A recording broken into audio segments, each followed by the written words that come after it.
2020 네, 다들 새해 복 많이 받으시고요. 예. 그 대구는 주로 해돋이로 어디 팔공산 주로 많이 가시나요? 아, 포항까지 가십니까? 아, 호미곶까지 가십니까? 예. 아, 추운데.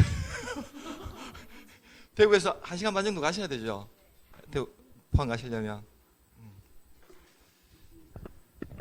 아, 울산에는 저기 우리나라에서 제일 해가 빨리 뜨는 저 간절곶이라는 데가 있거든요. 예, 호미곶보다 한 2, 3분인가 더 빨리 뜨는데 이제 그쪽에 보면 매년마다 교통이 막 마비가 돼요. 전국에서 많이 오셔가지고 예. 그 떠오르는 해 보시면서 다들 소원은 비셨나요? 예. 무엇보다는 가족들의 건강도 소원을 비셨을 거고 제일 중요한 건 올해 10월 달에 내 인생에서 아주 중요한 시험이 하나가 있죠. 공인중개사 시험이라고요. 예, 다들 합격 하시길 기원하시고 이루신 대로 다 소원 이루어졌으면 좋겠습니다. 저는 저기 그 공인중개사 과목 중에서 부동산 공법이라는 과목을 담당하고 있고요. 예, 이재원이라고 합니다. 예, 다시 한번 내 인사드리겠습니다. 반갑습니다. 11월 달에부터 쭉 얼굴 뵌 분도 있고 1월 달에 처음 뵙는 분들도 있네요. 예. 오늘 저기 첫 번째 시간은 간단하게 저기 오리엔테이션 할 거고요. 책은 다 받으셨죠? 예. 받으니까 좀 헉 하셨나요? 책이 갑자기 왜 이렇게 11월 달에는 이렇게 안 두껍는데 책이 왜 이렇게 갑자기 두꺼워졌지 이렇게 많이 생각하셨겠죠? 예. 그 우리가 이제 시험 칠 때까지 우리가 공부해야 될 교과서라고 보시면 돼요. 이게요. 예. 교과서를 이제 받았다고 보시면 되고 이게 우리 애들로 치면 제일 중요한 교과서입니다. 예. 그래서 보시면 한 680페이지 정도 될 거예요. 예. 작년보단 보니까 내용을 많이 줄였습니다. 예. 작년엔 700페이지 넘었거든요. 예. 그래서 내용을 조금 이렇게 줄였는데 그래도 좀 두꺼워요.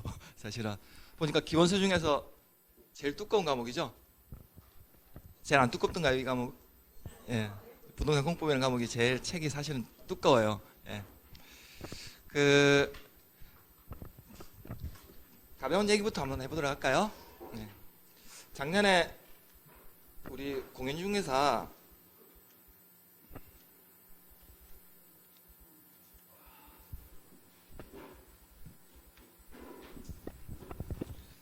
작년 2019년입니다. 예, 이제 해가 바뀌었으니까요. 예. 작년에 우리 공인중개사 시험이란 시험을 치는 전국적으로 몇 명 정도가 응시를 했냐면 전국적으로 31만 명 정도가 응시를 했었어요. 작년에요. 이 많은 사람들 다 어디서 응시했지 이렇게 생각하실 텐데 그 공인중개사 시험이 2017년부터 이제 30만 명 정도를 넘어갔거든요. 그래서 재작년에 최고 32만 명 정도를 찍었다가 작년에 한 10,000명 정도 줄어가지고 31만 명 정도가 시험을 응시했었고요. 그 작년에 우리 대구에서는 약 18,000명 정도가 시험 응시했었어요. 전국적인 규모에서 약 5% 정도 되죠. 5% 정도가 대구에서 응시를 했었고 아무래도 서울이나 수도권에 인구가 많다 보니까 응시하는 인원들이 좀 많고요. 광역시 중에서는 우리 부산 다음으로 대구가 좀 많아요. 부산은 응시하는 인원이 보통 한 25,000명 정도 되는 규모거든요. 그래서 대구가 18,000명 정도가 응시를 했었는데 이 시험 응시하는 인원들 중에서 우리 대구에서 작년 기준입니다. 네, 작년 기준으로 전국적으로 지금 합격을 하신 분들이 개업을 한 그 개업 공인중개사를 하거든요. 네, 공인중개사법 때 시간에 나중에 이제 이 명칭에 대해서 배울 텐데요. 현재 업을 하고 계시는 분들이 전국적으로 약 10만 명 정도가 돼요. 공인중개사 업을 하고 계신 분들이요. 그리고 대구에서는 약 지금 5,000명 정도가 시험에 합격을 하셔가지고 지금 업을 하고 계십니다. 우리가 올해 10월 달에 이제 합격하고 딱 나가면 우리 선배들이 한 5,000명 정도가 있다는 거예요. 우리 선배들 5,000명 정도가 지금 대구에서 중개업을 하고 있다는 사항인가 합니다. 자, 그럼 이렇게 전국적으로 우리 공인중개사 시험에 이렇게 많은 분들이 응시를 한 이유가 뭔가? 여기 오신 분들도 사실 공인중개사 시험 왜 시험 치러 오셨어요? 공인중개사 시험? 왜 내가 공인중개사가 되고 싶어서 여기 오셨어요? 예. 중요한 건 사실은 돈 벌려고 오지 않겠습니까? 예. 그래서 우리 공인중개사가 왜 이렇게 인기가 좀 많은가 전국적으로. 전국적으로 단일한 국가자격시험 중에서 30만 명 정도가 이렇게 응시하는 시험을 잘 왔거든요. 그래서 왜 이렇게 공인중개사에 열광하는가, 대중적으로 인기가 있는가 좀 보니까 이 공인중개사가 평생 돈 버는 직장이에요. 예. 그리고 이 공인중개사 자격시험 응시할 때는 자격 제한이나 나이 제한, 남녀노소 누구나 취득할 수 있는 시험이에요. 그래서 그 나중에 이제 우리 대구도 나중에 시험에 응시하러 오는 사람들 대다수 여기 지금 학원에 오신 분들 보면 거의 중년분들이 많으시잖아요. 예. 물론 중년 아니신 분들도 계시지만요. 예전에 이 공인중개사 시험이 사실은 중년의 고시라고도 불렸던 시험인데 최근에는 나이 추세가, 연령 추세가 점점 더 낮아지고 있어요. 예, 젊어지고 있는 추세예요. 그래서 보니까 이 공인중개사 시험은 묻지도 따지지 않습니다. 나이나 남녀노소 아무것도 따지지 않아요. 그리고 미성년자 있죠. 이 미성년자도 공인중개사 시험에 응시는 할 수 있을까요? 없을까요? 있어요? 공인중개사 시험에 얼마든지 응시할 수 있다고요? 우리 저기 학교요 보통 실업계 이런 고등학교 다니는 친구들 있죠. 이런 친구들도 공인중개사 시험에 응시를 해요. 그래서 이 친구들한테 왜 공인중개사 시험에 이렇게 벌써부터 이렇게 준비를 하려고 하냐 이렇게 물어보니까 나중에 이 친구들은 자격증 취득하게 돼서 대학 안 가고 취업하게 되죠. 그러면 나중에 가산점을 부여해줘요. 예를 들면 은행이나 각종 기관들에 취업을 할 때 그 인센티브를 부여해준다고요. 그래서 이 미성년자들도 시험에 응시를 하더라는 거예요. 두 번째로 최근에 그 우리 남자 선생님들 특히 그러시지만 평생 직장이 사실은 없어요. 예, 자기들의 평생 직장이 없고 조기에 정년퇴직을 하시는 분들이 되게 많거든요. 그럼 나중에 정년 끝나고 난 다음에 사실은 뭔가를 새롭게 시작하려고 하면 어떻습니까? 예를 들면 50대나 50대 중반 정도에 뭔가 새롭게 시작하기에는 사실 좀 두려워요. 그래서 나중에 이 공인중개사 자격증만 취득하게 되면 이 자격증은 정년도 없고 갱신도 없는 평생 자격증이에요. 그래서 안정적인 나중에 노후 대책 마련을 해서 일단은 최근에 이제 우리 중년층의 남자 선생님들도 많이 시험에 응시하는 추세거든요. 그리고 세 번째로 이 공인중개사는 나중에 개업을 하시고 나면요 현업에 아무런 제한이 없어요. 공인중개사 업무하면서 다른 업에 종사하는 것이 아무런 제한을 받지 않는다고요. 대표적으로 그 울산에 제가 운영하던 학원에서 이분은 저기 미용 재료 파시는 분이었거든요. 미용 재료 이제 파시는 분인데 나중에 이제 학원에 오셔가지고 공인중개사 자격증 왜 이렇게 취득하시려고 하는가 제가 궁금해 보니까 나중에 이분 합격하셔가지고 이분은 주로 어떤 걸 중개하냐면 미용실만 주로 전문적으로 중개해요. 미용실만. 예, 미용실만 전문적으로 중개한다고요. 그럼 미용실 전문적으로 중개하면서 나중에 미용실에 뭐 들어가야 됩니까? 제품 들어가야 되잖아요. 그런 식으로 겸업을 하시더라고요. 예. 예, 그런 식으로 얼마든지 가능하더라고요. 그리고 그 나중에 이제 그 지금 조금 여유 있을 때요. 주변에 집 주변에 있는 공인중개사 사무실에 한 번씩 지나가시면서 유심히 한번 보세요. 예. 그 울산 같은 경우에도 대표적으로 공인중개사 사무실 하면서 그 옆에 공간을 좀 잘라가지고 그 카페를 운영해요. 카페를 같이 운영해요. 예. 그래서 오시는 손님들한테 공짜로 아메리카노나 이렇게 커피도 좀 내려주고 아니면 지나가시는 분들 왜냐하면 공인중개사 사무실은 주로 있는 곳 위치가 보면 사람들이 많이 다니는 길목 같은 데 많이 있거든요. 그럼 사람들이 지나다니면서 커피 한 잔 마시러 올 수도 있겠죠. 그럼 커피 한 잔 마시면서 무슨 얘기 하겠습니까? 좋은 아파트 나온 거 없어요? 이렇게 물어보겠죠. 자연스럽게 이렇게 얘기해야 된단 말이에요. 경험에 아무런 제한이 안 받게 돼요. 그리고 공인중개사 하시면서 제일 많이 경험을 하는 게 인테리어 업체예요. 인테리어 업체. 부인이 소장하고 남편이 인테리어 바로 하시고 옆에. 예, 그럼 이사를 하게 되면 제일 먼저 뭘 해야 됩니까? 예, 도배장판은 인테리어 해야 되죠. 예, 그런 식으로 많이 경험을 겸해서 하더라는 거예요. 경우에 아무런 제한을 안 받았거든요. 그리고 이 중개업만 하는 것이 아니라 나중에 공경매 업무까지 대행할 수도 있어요. 나중에 이제 중개사법에서 있는 내용들을 배우게 됩니다. 그리고 만일에 중개업을 안 하시는 분들은 이 공인중개사 공부를 하시게 되면 나중에 각종의 권리 분석이나 상권 분석 등 이런 것들이 이제 좀 원활해져요. 아무래도 부동산에 관심을 많이 가지시니까요. 이러한 좀 장점들이 많다는 거예요. 그래서 이 공인중개사 시험에 이렇게 전국적으로 30만 명 넘는 사람들이 이렇게 응시하는 이유가 분명히 있다는 거거든요. 그래서 이런 유능한 자격증이다라는 거 자부심을 가지시고요. 그리고 다만 이제 공인중개사는 앞으로 이제 나중에 합격하시고 나면 어느 정도 옛날처럼 80년대 90년대처럼 이제 복덕방 시절 아니거든요. 이제 옛날에 사실 복덕방부터 시작을 했잖아요. 근데 최근에는 이 공인중개사가 사실은 조금은 전문성을 가져야 돼요. 왜냐하면 오시는 고객분들도 인터넷이나 다 검색해 본단 말이에요. 근데 내가 물어봤는데 공인중개사 소장님이라는 분이 나보다 더 모르면 뭐라고 하겠습니까? 예. 바로 문 박차고 나가버려요. 예. 바로 나가버려요. 나보다 전문성이 떨어진다고 생각하고요. 그렇기 때문에 어느 정도 전문적인 소양이나 이런 것들을 갖춘다고 생각하시고 공부에 임하시면 좋겠어요. 네. 자, 그러면 공인중개사가 뭐 하는 사람일까요? 나중에 이제 자격증을 취득하고 나면 공인중개사는 부동산을 중개하는 사람이에요. 예. 나중에 부동산을 중개한다고요. 자, 한자로 보면 부동산은 이렇게 쓰고요. 예. 영어로 하면 리얼 이스테이트 프로퍼티라는 표현을 쓰는데요. 자, 그러면 공인중개사는 부동산을 중개하는 사람이에요. 그럼 부동산이라 하면 아직 민법이 안 들어갔는데 나중에 민법이나 학개론 시간에 이 부동산에 대한 정의에 대해서 배울 텐데요. 예. 이 부동산이라 하면 토지와 그 정착물을 말한다라고 규정했거든요.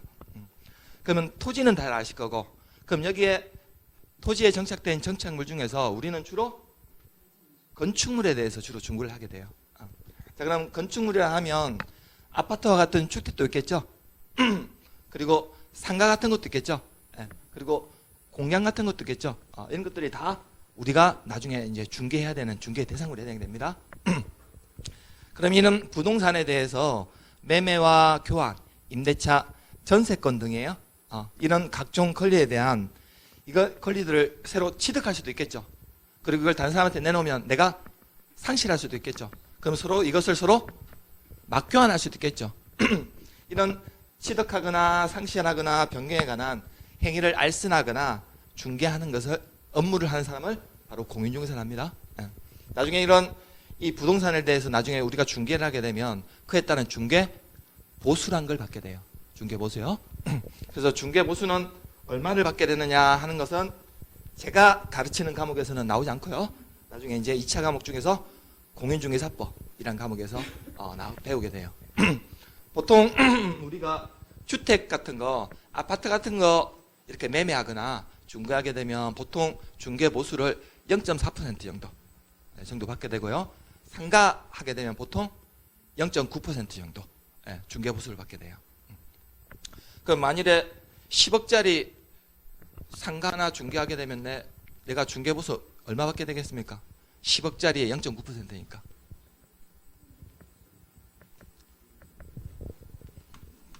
갑하고 을하고 중개를 내가 했어요. 내가 A 공인중개사예요. 10억짜리 상가를 중개하게 되면 이 상가는 0.9% 정도 받게 되거든요. 그러면 10억짜리 하나 가면 얼마 받을까요? 900만 원 받아요. 그러면 갑한테만 받을까요? 을한테 받을까요? 둘 다 양쪽 다 받아요? 그럼 얼마입니까? 10억짜리 상가 하나 중개하게 되면 나중에 난 중개 보수를 1,800만 원 정도 받게 돼요. 10억짜리 상가 하나 중개하면 진짜 뿌듯하겠네요.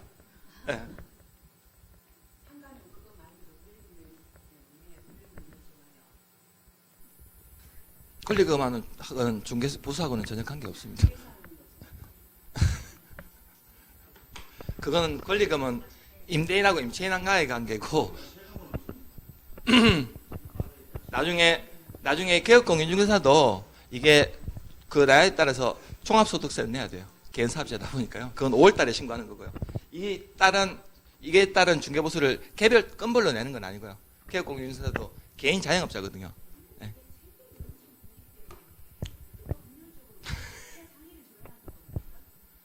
이 정해놓은 이하로 얼마든지 받을 수 있어요. 초과는 하면 안 되지만 중개보수는요.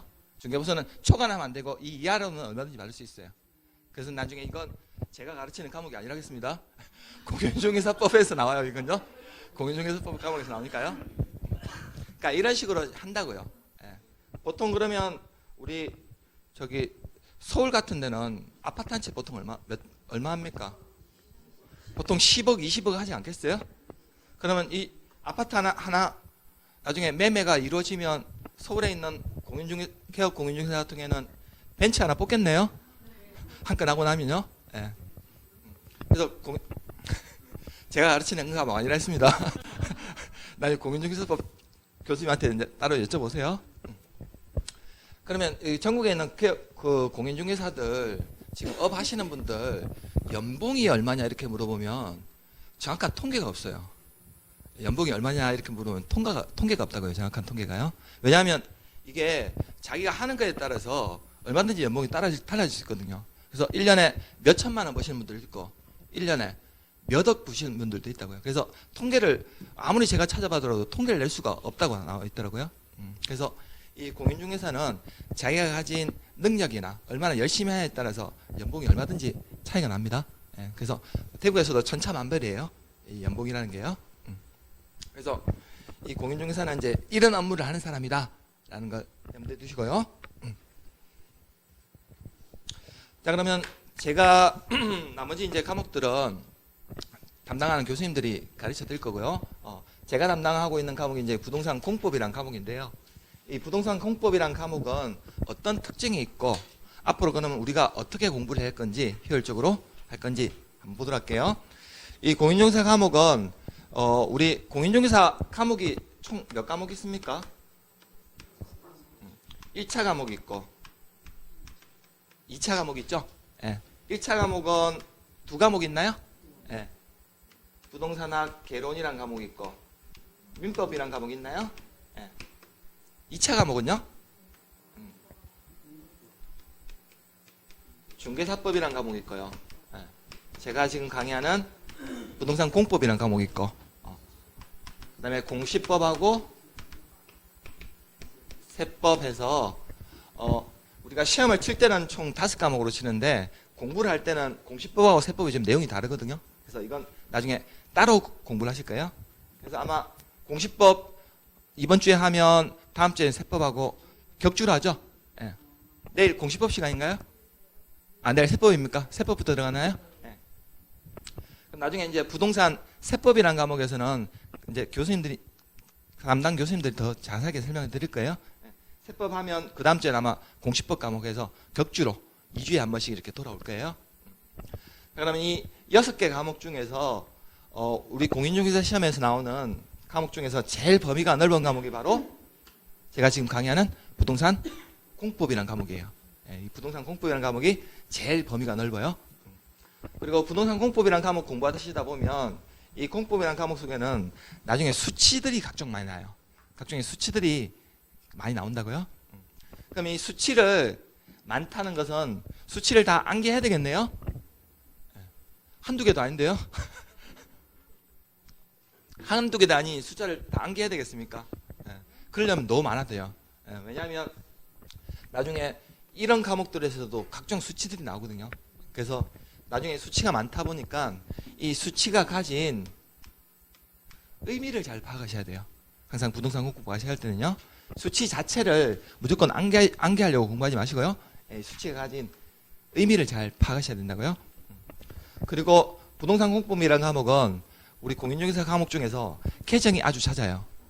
그래서 우리가 공부하는 중에도 개정된 내용들이 또 있을 거예요. 올해 6월 달부로 또 개정된 내용이 있거든요. 그래서 나중에 이제 그건 5월 달이나 6월 달 가까이 인접하면 그때 이제 개정된 내용에 대해서 제가 다 따로 별첨 자료를 드릴 거고, 지금 이 기본세 실린 내용들은 아마 6월 달까지는 기본 개정된 내용에 대해서는 반영이 됐는데, 그 이후에 개정된 내용에 대해서는 아직 반영을 안 했거든요. 왜냐하면 아직 이게 그 법을 안만 올려놓고 아직 통과가 안 됐어요. 통과되면 이 법이라는 것은 그 통과된 시점부터 적용할 건지 아니면 6개월이나 1년 정도의 유예기간을 줄 건지 이런 것들을 정하거든요. 그래서 이게 왜 중요하냐면 이 공인중개사 시험이 원래 3년 전까지만 하더라도 이 공인중개사 시험에 출제되는 범위는 사실은 시험 공고일 기준으로 개정되는 내용에 대해서만 시험에 출제를 했었어요. 근데 이게 2년 전부터 어떻게 바뀌었냐 하면 시험 시행일 기준으로 바뀌었단 말이에요. 우리 공인중개사 시험은 10월 항상 마지막 주 토요일 날 시험 치르거든요. 그럼 시험 공고는 시험 치기 90일 전에 나중에 이제 공인중개사법에서 배우게 됩니다. 시험 치기 90일 전에 시험 공고를 해요. 한국산업인력공단에서요. 그래서 보통 7월 중순쯤 되면 시험 공고를 했었어요. 근데 그 이후에 개정된 내용에서는 시험에 반영을 안 했는데 재작년부터 해서 이게 시험 시행일 기준으로 바뀌었다고요. 그래서 이때부터 공부하시는 분들 입장에서는 우리 시험 칠 때까지 개정되는 내용에 대해서는 시험에 반영을 하겠다는 거거든요. 그래서 이렇게 시험 제도가 바뀌다 보니까 앞으로 이제 개정되는 내용에 대해서도 계속 이제 기본서나 이렇게 미처 반영하지 못했던 것은 제가 첨부 자료를 좀 드릴 거예요. 그래서 시험 시행일 기준으로 바뀌었다는 거 잘 기억해 두시고 시험 치는 날까지 제가 개정되는 내용에 대해서는 계속해서 반영을 좀 해드릴 겁니다. 나중에 그 우리 부동산 공법이라는 과목에서 어떤 부분이 좀 많이 개정됐는지 나중에 이제 그 공법이라는 과목 설명하면서 자세하게 한 번 더 설명드릴 것 같고요. 그럼 이런 세 가지 특징에 따라서 그럼 앞으로 부동산 공법이라는 과목은 어떻게 공부를 해야 되냐면요. 달달 암기하면 안 돼요. 암기식으로 공부하면 안 된다고요. 최근에 시험에 출제된 추세가 단순 암기식의 문제를 요하지 않아요. 뭐냐면 서술적이거나 종합적인 사고를 요하는 문제를 많이 묻거든요. 그럼 이런 문제를 풀려면 무조건 암기해야 되겠습니까? 아니면 뭔가를 이해를 해야 되겠습니까? 이해를 해야 돼요. 이해를 해야 문제가 풀린단 말이에요. 그냥 단순 암기식으로 문제를 풀면 안 돼요. 특히 저는 공법 공부할 때 무조건 전체 범위를 앞글자 따서 하는 방식은 별로 좋아하지 않아요. 앞글자 따서 하는 방식은 나중에 공부할 때는 좀 편한데 나중에 막상 문제 풀려고 하면 어떻게 하냐면 이게 뭐지? 이래가지고 앞글자 이렇게 찾고 있다고요. 나중에 문제 풀 때는요. 그래서 저는 그런 방식은 좋아하지 않으니까요. 철저하게 이해 위주로 공부를 하셔야 된다고요. 자, 그러면 이해 위주로 공부를 하려면 첫 번째로 이해를 하려면 제일 먼저 중요한 게 뭐겠습니까? 이 법이 생겨난 먼저 제도가 생겨난 취지나 배경 이런 것들 잘 파악을 해야 되겠죠.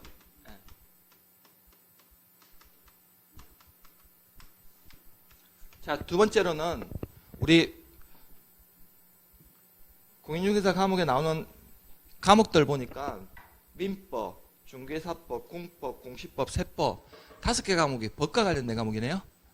그리고 1차에 나오는 개론이라는 과목은 주로 학문적인 성격의 과목이거든요. 그럼 5개 과목이 법과 관련된 과목이에요. 그럼 이 법이 만들어진 취지나 배경이 뭔가 이런 것들을 잘 파악을 해야 되고요. 두 번째로는 이 법의 전반적인 줄기나 체계는 어떻게 되는가 이런 것들 내용들을 잘 잡아야 돼요. 법 공부를 공부하실 때는 암기식으로 공부하면 안 되는 이유가 뭐냐면 법률 용어들이 좀 되게 어렵거든요. 되게 우리 법을 만드는 사람들은 우리 일반 국민들이 이 법에서 쓰는 용어들에 대해서 잘 알기를 원할까요? 잘 모르기를 원할까요? 판사나 검사 이런 사람들은 일반 국민들이 법률 용어 이런 것들을 잘 몰라야 되거든요. 자기들 그래야 뭔가 전문적인 지식이 있다고 보니까요.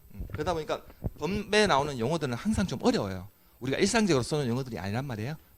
그러다 보니까 이런 기본적인 줄기나 체계들, 법이 어떻게 구성되어 있는가 이런 것들을 잘 잡아야 되고 세 번째로는 이런 줄기나 체계를 잡은 속에서 내용들에 대한 이해가 좀 필요해요. 그리고 네 번째로 무엇보다도 공인중개사 과목은 공부를 하실 때는 복습이 중요합니다. 예. 항상 복습을 잘 하셔야 돼요. 공인중개사 지금 공부하실 때 지금 기본 이론 1월달, 2월달 하실 때는 절대 예습 해오지 마세요. 예. 예습할 수도 없지만 예습을 절대 하지 마시라고요. 예. 차라리 수업 시간에 들었던 내용들을 다시 한 번 더 복습을 하셔야 돼요. 복습요. 왜냐하면 사람의 기억력이라는 것도 한계가 있거든요. 그래서 4시간 동안 이제 수업을 할 텐데 4시간 동안 들었던 내용을 학원 문 열고 엘리베이터 타고 딱 내려가는 순간 거의 반 이상이 날아가 버려요. 그럼 집에 가서 설거지하고 밥 차리고 하는 동안 40분에 또 날아가 버려요. 그날 공부했던 게 한 10% 정도 남아있다고요. 이렇게 사람들의 기억력이라는 게 오래가지 않는데 이걸 복습을 하게 되면 그걸 저장하는 기억력이 조금 더 오래 가거든요. 복습을 하게 되면요. 그래서 항상 복습을 하라는 이유가 그것 때문입니다. 공인중개사는 복습이 더 중요해요. 자, 공인중개사 과목은 이렇게 1차와 2차 과목이 있고, 그리고 1차 과목은 주로 공인중개사로서의 갖춰야 될 소양을 잘 많이 물어보고요. 2차 과목들은 주로 특징이 실무와 관련된 과목들이 많아요. 특히 2차 과목 중에서 우리가 나중에 중개업을 하게 되면 가장 실무적으로 제일 가까이 있는 과목이 바로 제가 강의하는 부동산 공법이라는 과목이에요.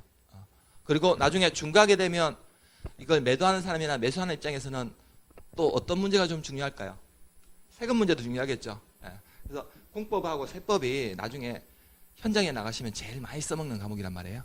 그래서 나는 그냥 합격하기 위해서 공부하는 것이 아니라 앞으로 내가 중개 실무를 더 잘하기 위해서 이 공부를 한다라고 잡으세요. 그래야 공부도 재밌고 해요.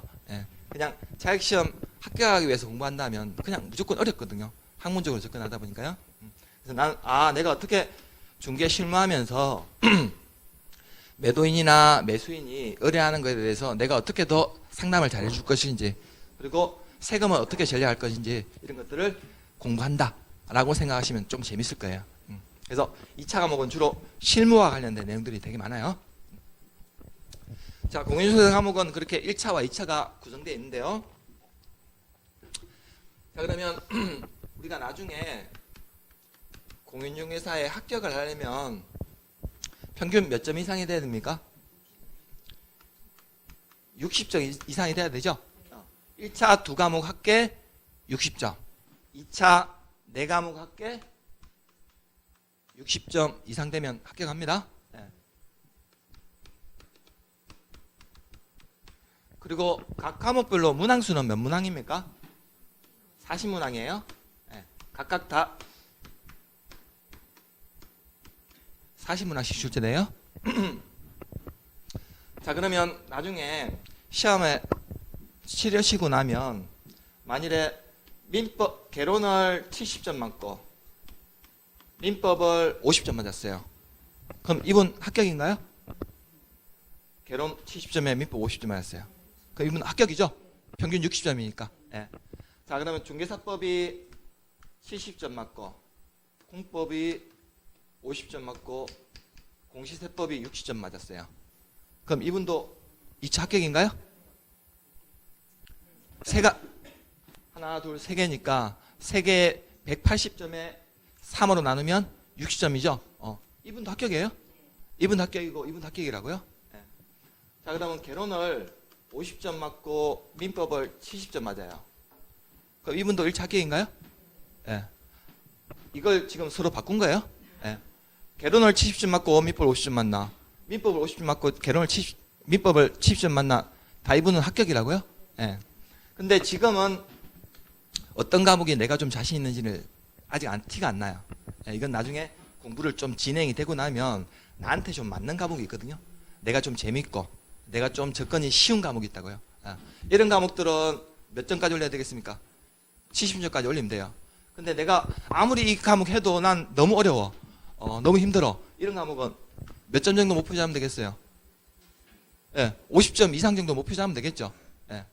근데 만일에 난 개론이 자신 있어서 개론을 80점 맞고 민법을 40점 맞아도 이분도 합격이에요. 네. 근데 내가 하나 실수를 해서 민법을 35점을 맞았어요. 네. 그럼 이분은 개론은 80점을 넘겼지만 민법이 40점 미만이라서 이 사람은 과락이에요. 과락이라고요. 네. 자격시험은 우리나라의 모든 자격시험은 이렇게 과락제도라는 걸 두고 있어요. 그래서 아무리 내가 자신 있는 과목이라 하더라도 자신 없는 과목이 40점 넘겨야 돼요. 최소는요. 40점 정도 넘겨야 합격할 수 있습니다.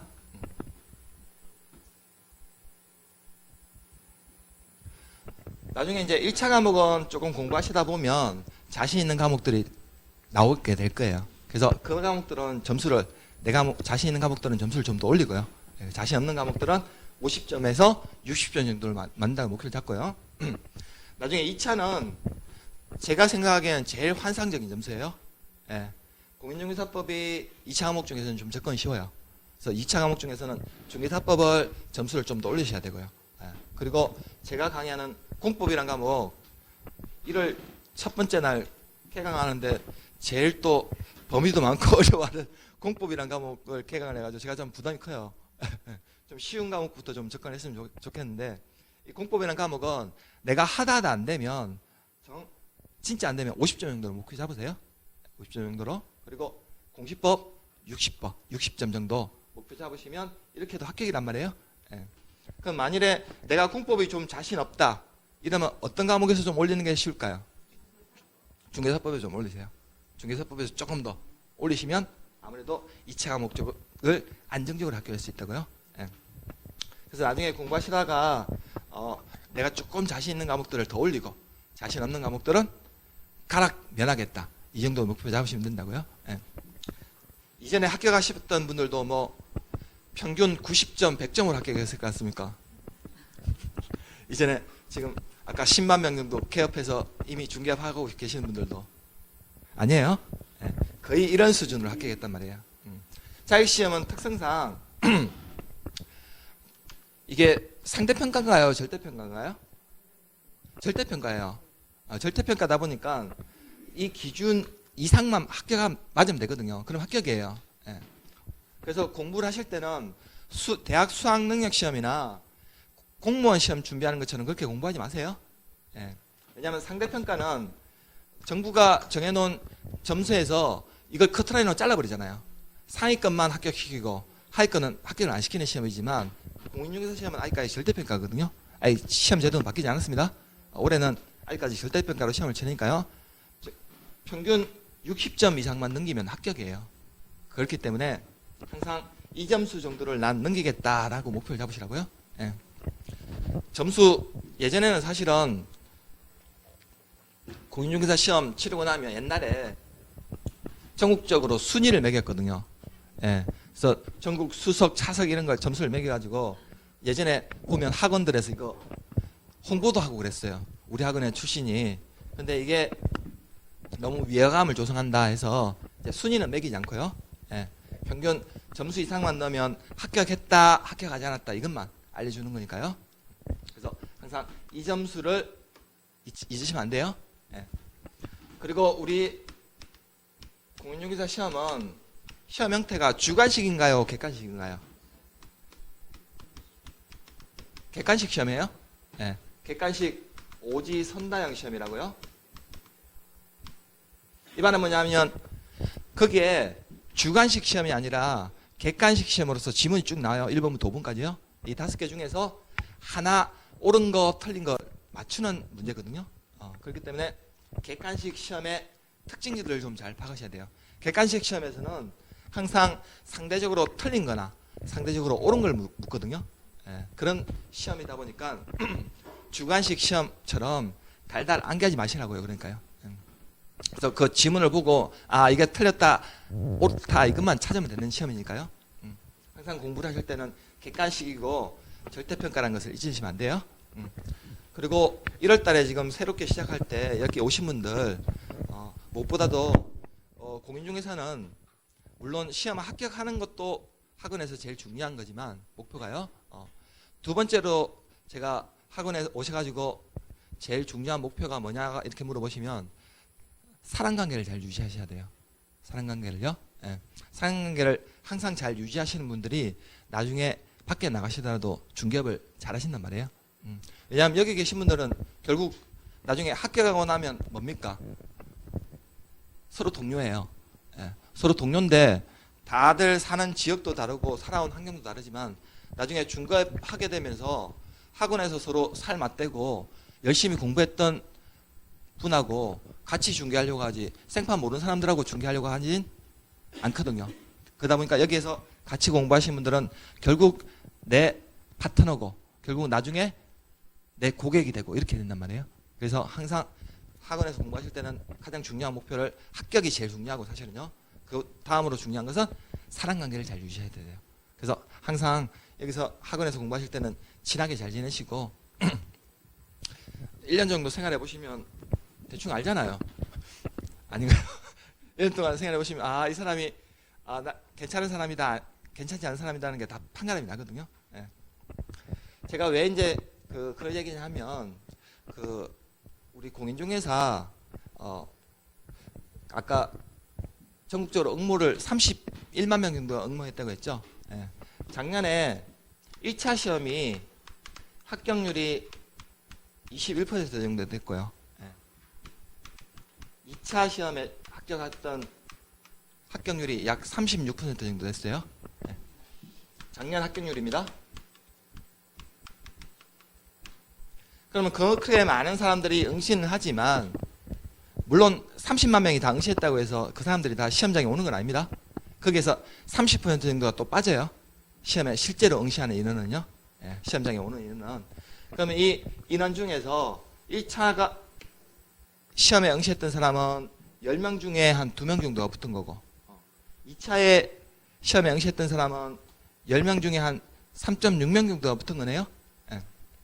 이 작년 합격률 기준이 통계예요. 근데 이 합격률 통계를 분석해 보니까 이게 이제 어떤 분이 썼던 논문에 보니까 이 공인중개사 시험에 합격했던 합격생 비율을 보니까 이 합격생 중에서